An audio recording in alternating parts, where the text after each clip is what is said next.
Hello and welcome back, ladies and gentlemen, to another episode about the lore of the Witcher world. Today I'm drifting away a little bit from what I'd normally make in the type of video I'd normally do, and rather than focusing on characters or monsters or a class of creature, I instead wanted to try to ask and to answer a question that's been on my mind for a very long time, and I'm sure it's been on a lot of yours as well. I feel I should also very quickly say that if you're coming here from the Witcher books series, I don't think I can answer your question completely because I'm not too sure where the contradictions lie between the games and the books. And additionally to that, I think you should know that this is all largely based around theories, so take everything you hear with a grain of salt, but also know that there isn't really much of a reason none of this would be true, so I'd say it's at least 90% accurate and reliable, and I think it's definitely plausible for a good reason for this whole question and everything else involved, but you can see what you think and, well, you can either agree or disagree depending.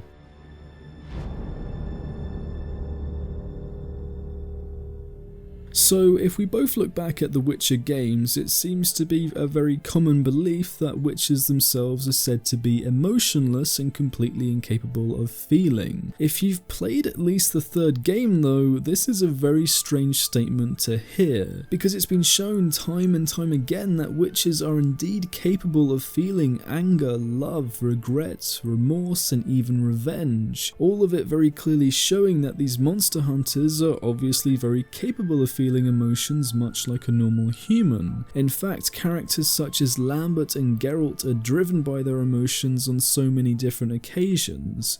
So why do so many people believe and say otherwise? There are actually a few different reasons which I'll explain, all of which come from varying different places. One of the biggest things that is thought to cause a lack of emotions inside of witches is supposedly traced back to the trial of the grasses. That of course being the process that does indeed turn humans into witches, this process mutating their body to go above and beyond what most humans would be capable of. However, those who survive the trial are subjugated to a few different side effects. The first being that witches are rendered infertile, meaning they cannot bear children. The second main side effect does actually have to do with a witch's emotions. The trial does numb down their feelings to a point, but never to where they feel nothing, as many people have suggested and as many people do believe. It only numbs their feelings and emotions to a certain degree. And whether that's to a different degree for every Witcher, I'm not too sure, but that's a very interesting point because it may affect everything from Witcher to Witcher and from school to school depending on the trials that they use and the way they apply it to different people, so I wouldn't know how to comment on that.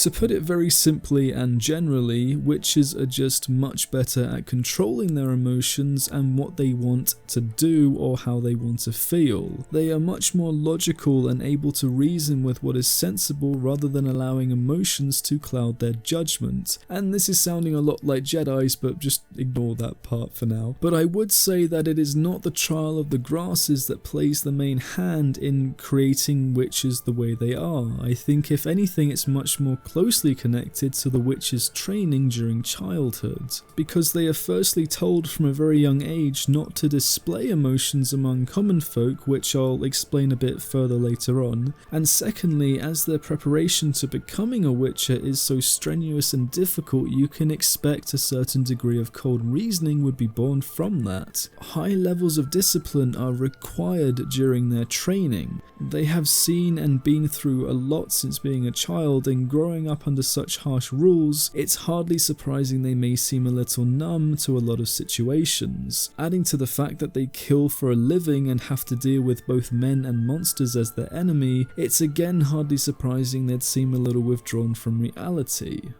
Which is why I think their training affects them a lot more in the long term in terms of how they look at situations and in terms of how they deal with things and the kind of men and the kind of people that they end up being because of what they're subjugated to as a child. And the whole idea that witches are strictly detached killing machines originates from mainly two different places. As I mentioned just now, the witches themselves tell people that they cannot feel emotions. Now, my theory on this is that it's all down to self-preservation. So imagine a situation where a witcher has just killed a forktail, for instance, and the man who gave him the contract decides he doesn't want to pay him. If the witcher seems to be unable to have empathy or unable to have emotions, he becomes more inhuman and threatening, which means that there's more of a chance that no one will want to mess with him and they'll want to pay him his gold for fear of their own life. And obviously there are good sides and bad sides to that, the good obviously being that the witcher gets paid, and the bad side being that rumours are spread that witches are emotionless and unable to feel anything at all, and that they're just, well, cold swords for hire basically. And this part kind of contradicts what I just said, but hear me out.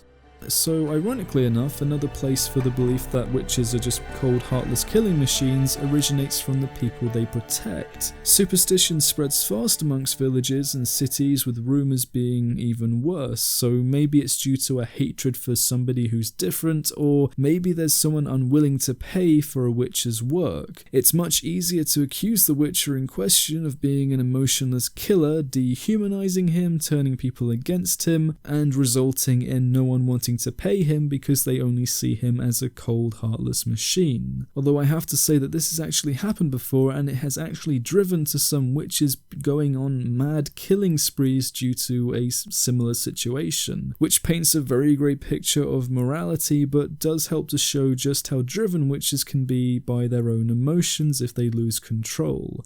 So yes, witches can feel emotions, even if they are more controlled or less vibrant than those of the average human. And I understand how much those two ideas do really contradict each other, but I think it would all depend on where the witcher is and who he's dealing with and where he is in the world generally speaking. Which is why there has always been so much confusion over if they do or if they don't feel everything from love, anger, hate, or even empathy, and that's why those two previous theories kind of contradict each other, because it all depends on the situation. Ideals and beliefs change from even village to village, and I imagine a witcher would have to adapt the way he is in order to avoid trouble and to get the best results. After all, they hunt monsters for a living and they need to make their gold, and in the end they know that no matter how disrespected they are by the local folk, no one would ever turn down a witcher's help in order to kill a monster.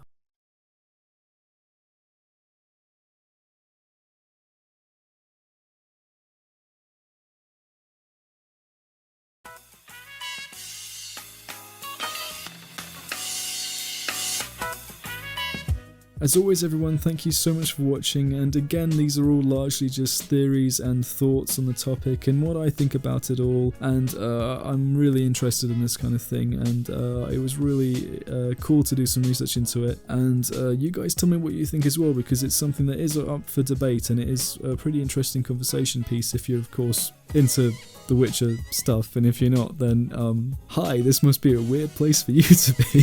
And if any of you want to support me, then the links to my Patreon are down below, and otherwise leave a like and share the video around and stay subscribed, because there's going to be more content soon, and I'm just going to try and make it better and better every time and more enjoyable for all of you. And how does the sound on this, because the audio quality is really important for me to get right, so if you guys could let me know how it is, then that would be perfect, so thank you. And thank you for everyone who is currently supporting me on Patreon, and until the next one, this has been OK Guff Bear. You'll go and have a very, very wonderful day. Kurats.